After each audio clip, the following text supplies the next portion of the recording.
আওয়ামী লীগের যে সাপোর্টার তাদের দুই দিকের যে উক্তি তা তো আমি স্যান্ডউইচ হয়ে গেছি। বিষয়টা হলো যে আমি প্রথমবার যখন আমি অনুমতি চেয়েছিলাম তখন 1 নম্বর কেস ছিল মাননীয়া শেখ হাসিনার বিরুদ্ধে। তো তখন আমি হসপিটালে থাকার কারণে আমার এক কলিগকে দিয়ে পাঠিয়েছিলাম, সেটা কোর্ট তখন রিগ্রেট করলো এই কারণে যে অলরেডি নাকি অ্যাপয়েন্টমেন্ট দিয়ে দিছে, অলরেডি নাকি না দিয়ে দিছে।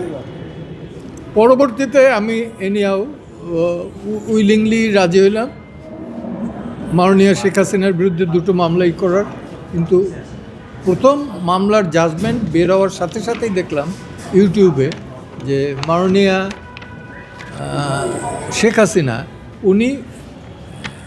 উনি যেটা বলছেন সেটা আমি যেটা পাইছি সেটা হচ্ছে যে উনি বলছেন যে এই এমন একটা হইল সেখানে জেডাই খান পান্নার যাওয়ার কথা ছিল কিন্তু সেও যায় নাই। আর কোর্ট বললেন, ট্রাইব্যুনাল যেটা বললেন যে সেটা নাকি শুনছেন তারা যে পান্নাকে যেতে দেওয়া হয় না। তো দুইটা একটু ডিফারেন্ট। আর দ্বিতীয়ত বলা হলো যে আপনি যে পরবর্তীতে রিগ্রেট করলেন, আমরা রিগ্রেট করছি লেখা আছে সেখানে যে আমার ব্যক্তিগত এবং শারীরিক কারণে আমি মাননীয়া শেখ হাসিনাকে প্রতিনিধিত্ব করব না। কারণ এখানে আমি একটা মিডিয়ায় নাকি বলছিলাম, আমার খেয়াল নাই কখন কি বলি, যে আদালতের প্রতি আস্থা নাই। তো আমি এটা তো স্বাভাবিক যে কোর্টের বিরুদ্ধে আস্থা নাই এই ধরনের মামলা কিন্তু দিতেন। পূর্ব পাকিস্তান সুপ্রিম কোর্টের চিফ জাস্টিস ছিল চিফ জাস্টিস হাসান ইমাম, তার বিরুদ্ধে অনাস্থার একটা প্রস্তাব নিয়ে এসেছিলেন যে ওই কোর্টে মামলা করবেন না। কেন? যে আপনার উপর আমার ক্লায়েন্টের আস্থা নাই। কে করছিলেন? বাংলাদেশের প্রথম অ্যাটর্নি জেনারেল মরহুম এম.এইচ খন্দকার, সাবেক অ্যাটর্নি জেনারেল এ মোহাম্মদ আলীর পিতা, এবং উনি বাংলাদেশের প্রথম অ্যাটর্নি জেনারেল ছিলেন সম্ভবত এটা 1964-এরই। ডিএলআরএ বা পাকিস্তান ল রিপোর্ট জার্নাল এগুলোতে পাবেন আপনারা। সেখানে সেই মামলায় একটু বড় হয়ে যাইতেছে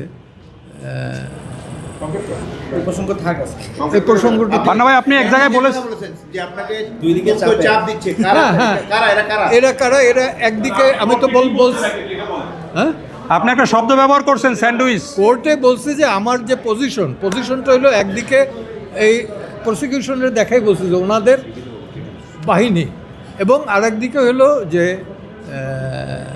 আওয়ামী লীগের যে সাপোর্টার তাদের দুই দিকের যে উক্তি তা তো আমি স্যান্ডউইচ হয়ে গেছি।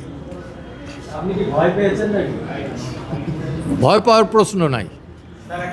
এই জন্য কি সরে গেলেন কিনা, মানে দুই দিক দিয়ে চাপে সহ্য করতে না পেরে সরে গেলেন? না না না না, বারবার তো অবস্থান পরিবর্তন করি না। আরো কয়েকবার বলো, উদাহরণ দাও, বারবার যে বললাম।